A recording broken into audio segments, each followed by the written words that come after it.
অর্থ পাচার মামলায় বিএনপি ভারপ্রাপ্ত চেয়ারম্যান তারেক রহমান, ব্যবসায়ী গিয়াসউদ্দিন আল মামুন সহ সব আসামিকে খালাস দিয়েছে আপিল বিভাগ।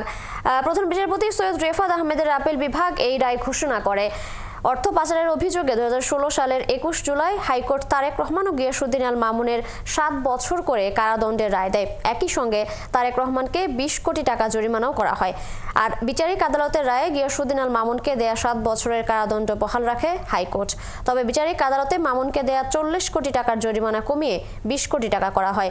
হাইকোর্টের ওই রায়ের বিরুদ্ধে বিলম্ব মার্জনা চেয়ে গত বছর লিভ টু আপিল করেন গিয়াসউদ্দিন আল মামুন। এই লিভ টু আপিল মঞ্জুর করে গত বছরের 10 ডিসেম্বর আদেশ দেয় আপিল বিভাগ। সেখানে হাইকোর্টের রায় স্থগিত করা হয়, পাশাপাশি আপিলের সারসংক্ষেপ জমা দিতে বলা হয়। এর আগে 2009 সালের 26 অক্টোবর তারেক ও মামুনকে আসামি করে ঢাকা ক্যান্টনমেন্ট থানায় মামলাটি করে দুদক।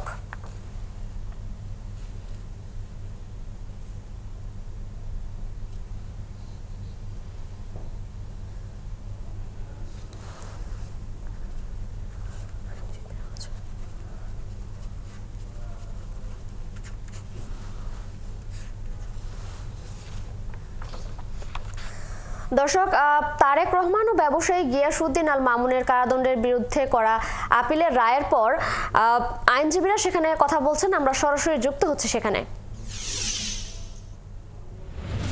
13 জন সাক্ষীর সাক্ষ্য গ্রহণ করে ট্রায়াল কোর্ট। সেখানে আমেরিকা থেকে এফবিআই এজেন্ট ডেব্রাকে নিয়ে আসা হয় সাক্ষী দেওয়ার জন্য। উনি যদিও নিজেকে এক্সপার্ট সাক্ষী দাবি করেছেন, কিন্তু উনি বলেন নাই কোথাও যে জনাব তারেক রহমান বা গিয়াসউদ্দিন আল মামুন মানি লন্ডারিং সাথে জড়িত ছিল।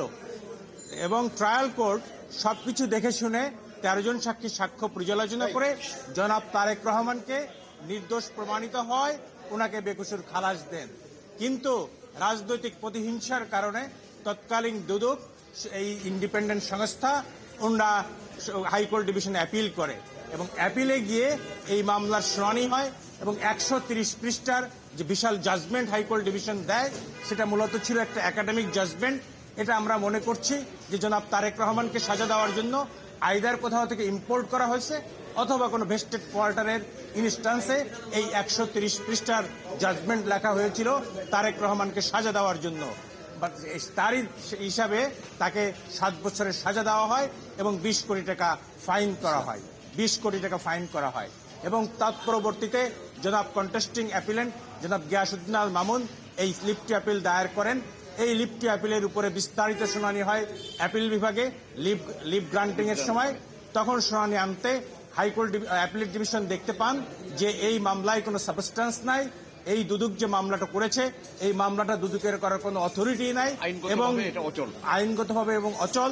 2002 সালের একটা রিপিল্ড আইনে এই মামলাটা করা হয়েছিল এবং তারেক রহমান সাহেবের বিরুদ্ধে কোনো অভিযোগই নাই। ক্রেডিট কার্ডের মাধ্যমে টাকা খরচ করলে যে মানি লন্ডারিং হবে, that is an unheard of proposition in the legal arena. যার ফলে অ্যাপিলেট ডিভিশনের পূর্ণাঙ্গ বেঞ্চ পুঙ্খানুপুঙ্খানু বিচার করে এই মামলায় জনাব তারেক রহমান ও গিয়াসউদ্দিন আল মামুনকে এই মামলার দায় হতে অব্যাহতি দিয়েছেন এবং বলেছেন যে তাদের যে যথাযোগ্য মর্যাদা, যে মানহানি হয়েছিল, সেটাকেও ফেরত দেওয়া হয়েছে।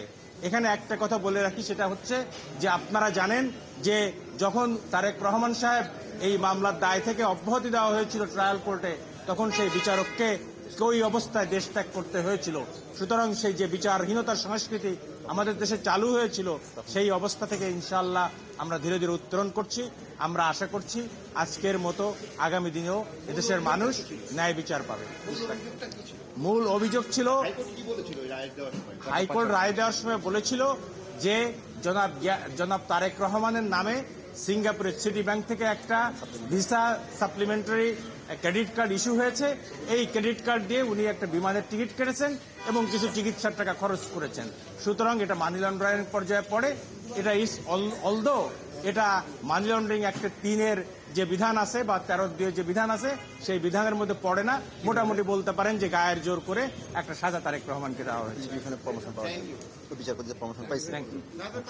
জি হ্যাঁ, আমরা এই মামলাটিতে ট্রায়াল কোর্টে আমরা যখন করেছিলাম, এই মামলাটি যখন ট্রায়াল কোর্টে আমরা যখন করেছিলাম, তখন 2014 সনে নির্বাচনকে কেন্দ্র করে তখনকার সরকার একতরফা পাতানো নির্বাচন করবে, এই লক্ষ্যকে সামনে রেখে 2013 সনে যেহেতু বিএনপি ভারপ্রাপ্ত চেয়ারম্যান জনপ্রিয় জননেতা, সারা দেশব্যাপী তার এই জনপ্রিয়তার কারণে রাজনৈতিকভাবে প্রতিহিংসা পরায়ণের লক্ষ্যে 2013 সালে যখন উনি খালাস দেওয়া হয়েছিল, তখন সেই বিচারককে ভবিষ্যৎ যারা বিচার করবে যেন সরকারের আজ্ঞাবহ হয়ে বিচার কার্যক্রম পরিচালিত করতে পারে, তারই লক্ষ্যে সেই বিচারককে দেশ ত্যাগ করে বাধ্য করে এবং তার জন্য পরবর্তী সময়ে দেশের বিচার ব্যবস্থা ভেঙে পড়ে এবং দেশকে একটা করদ রাজ্য পরিণত করে খুনি হাসিনা ফ্যাসিস্ট সরকারের মধ্য দিয়ে দেশ স্বৈরাচার পতিত হয় এবং তারই লক্ষ্যকে সামনে রেখে দেশে আইনের শাসন নষ্ট হয়, দেশ রণতলে যায় এবং সমস্ত সব প্রতিষ্ঠানকে ধ্বংস করা হয়। এবং আজকে তার থেকে আমরা পরিত্রাণ পেয়েছি। আমাদের সম্মানিত সিনিয়র অ্যাডভোকেটরা বলেছিলেন সামনে ন্যায় বিচার প্রতিষ্ঠা হবে, ন্যায় শাসন কায়েম হবে ইনশাআল্লাহ।